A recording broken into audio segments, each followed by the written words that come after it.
Today we are going to study the 6th chapter, refraction of light. Okay. Now I have got this beaker, you can see, and this is one rod here. Now if you are seeing this rod, you can see that it is straight. I put it in the beaker. How it is seeming? You can see it in this manner only. Okay, right? There is no change in its shape or size, nothing. Now I just hold it straight and I am pouring water in it. Okay. What change can you see?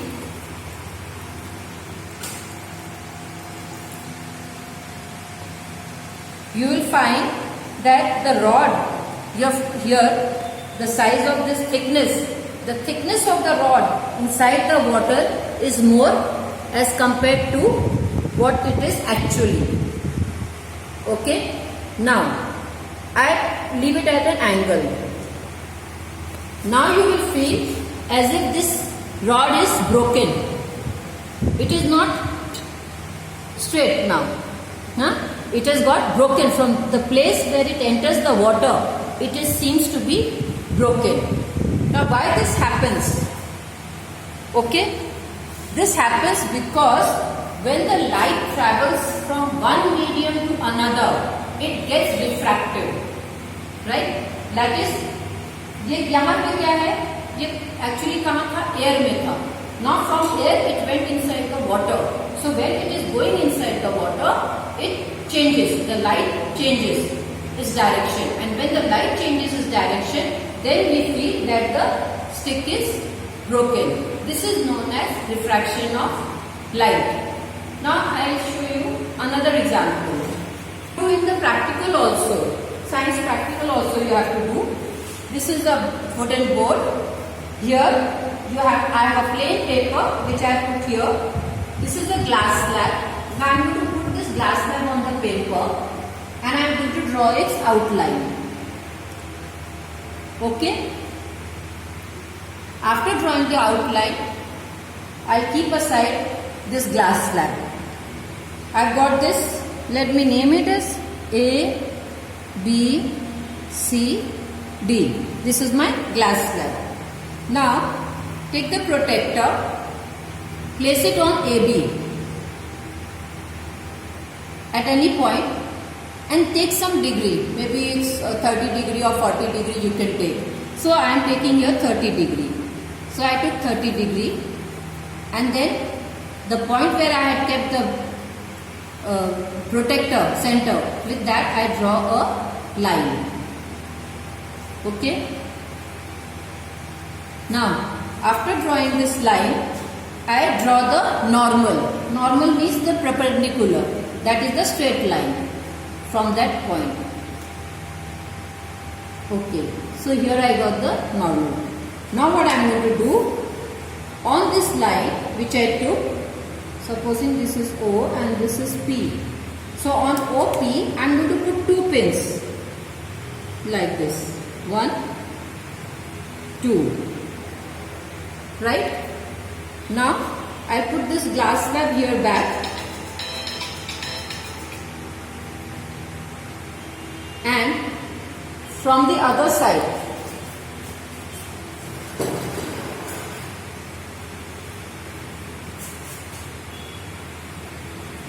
from this side, I will be able to see its image, and seeing the image, just try to put it straight. Okay, put 2 pins. It should be straight like this. Then another one also. Okay. Now you can remove those pins and then mark those places where you had put the pins. Just mark those places as round, and here also remove all the pins and mark it. This is the point. This is the point. Okay. Now after this, I will draw a norm. I'll join these 2 line points. Okay. Join these 2 points, and again from here I'll draw a normal. Normal means 90 degree. So I just place it like this take the 90 degree and then draw the normal from here.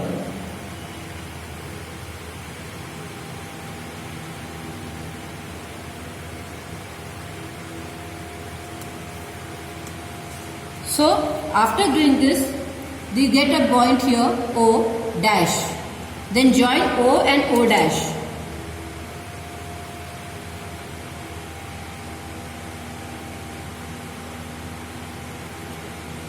So what we are seeing, that the ray of light came here, then it passed like this and then it came out like this.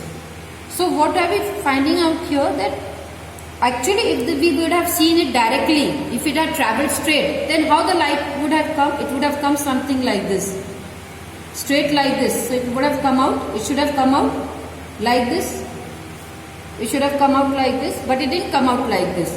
It got refracted.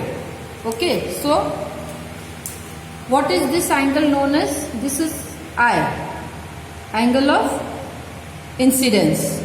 Then this is angle of refraction, R. From one medium, this was air, right? From air it went into glass. So the ray of light got refracted, and after refraction it again came out. So this is known as emergent ray. Okay, and this is known as emergence angle. Air, glass, air. Now supposing I have taken this 30 degree. Now you measure this angle with the protractor. Let's measure it. So it is coming to, this is 10, 20, 30, 31 point something. So exactly it comes to actually 30 degree.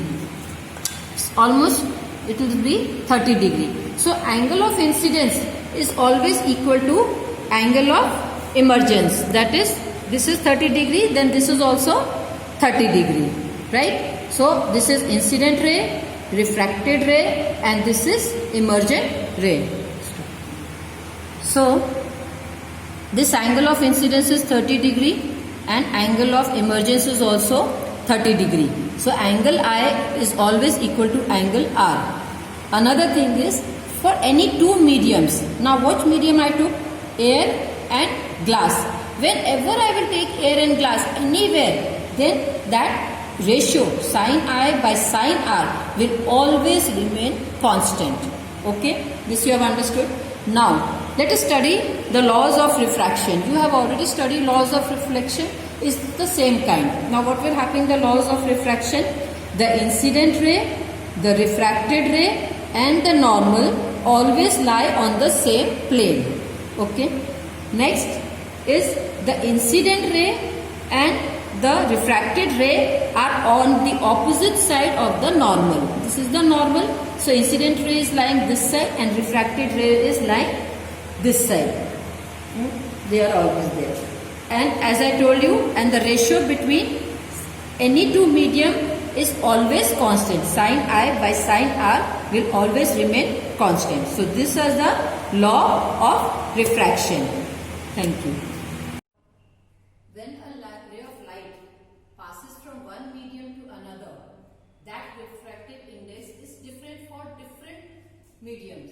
Like if it is passing from air to wood, or it is passing from air to glass, it is passing from air to oil, or oil to you can say diamond. So all the refractive index is different.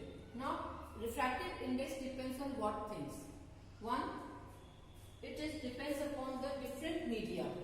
Okay, the different media will have different refractive index, and also it depends upon the different color of the same medium. Even if the medium is same but it is of different color, then also the refractive index will be different. Okay, now that is a refractive index. Now comes absolute refractive index. What is absolute refractive index? Refractive index with respect to vacuum. Now vacuum means nothing. So any substance, it may be air, it may be water, water with respect to vacuum, or air with respect to vacuum, diamond with respect to vacuum, that refractive index is known as absolute refractive index. Refractive index, it also depends upon the velocity of light. Okay. Now, what is the velocity? Let the velocity of light in medium 1 be v1 and velocity of light in medium 2 be v2. Then refractive index of second medium, that is this medium 2 with respect to medium 1. How you are going to write? This is the symbol for refractive index. What is the symbol? N. Okay, this is your refractive index. So how we read this? Refractive index of medium 2 with respect to 1 is equal to velocity of light in medium 1, that is what we have taken v1, and upon velocity of light in medium 2. What was that? v2. So we have written here v2. So what it will be? Refractive index of medium 2 with respect to 1 is equal to velocity of light in medium 1 upon velocity of light in medium 2. Supposing I want to find refractive index of medium 1 with respect to medium 2, then what it will be? Velocity of light in medium 2 upon velocity of light in medium 1. Okay? Understood this point? How you have to find the refractive index. Now, here it is also shown. This is medium 1, medium 2, air, glass. Another thing is there about this glass. Here I have written medium 2, 1. Here you can also write air and glass. Supposing if I write here A, that is air, and this is glass. So what we have understood? Refractive index of air with respect to glass. Then what it will be? Velocity of light in glass upon velocity of light in air. Okay. Another thing. Now you have understood this much, that when a ray of light passes from one medium to another, it changes its direction, right? Another thing I am going to tell you, what is rarer and denser medium. Okay, rarer means जहाँ पे हवा वगैरह सब जैसे air है, particles are far away, so that is rarer medium. As we come, the particles come together, then it is known as the denser medium. Okay. Now, naturally air is rarer medium and glass is a denser medium. Whenever a ray of light passes from rarer medium to denser medium, it bends towards the normal. Which is the normal? This is your normal. How much was this angle? This is showing greater angle. This is showing smaller angle. So what will happen? The ray of light which is coming from rarer medium and passing through a denser medium, it bends towards the normal. This is the normal. It means it comes closer to the normal. Now let's see here. Let it come here and then from here. Now in this case what happened? The ray of light is coming from denser medium, that it is passing from glass. It is coming to air. So it is coming to rarer medium. From denser medium it is passing to rarer medium. Now what is happening? This ray was, this was the ray, and now it is passing away. It is going further. It moves away from the normal. When the ray of light passes from denser to rarer, it moves away from the normal. When it passes from rarer to denser, it moves towards the normal. Okay? But supposing we keep the ray of light, if the ray of light comes directly not coming bending towards this, it's coming straight, then it just passes straight. It may come from rarer or denser, but if it is perpendicular, then it just comes out like this. Okay.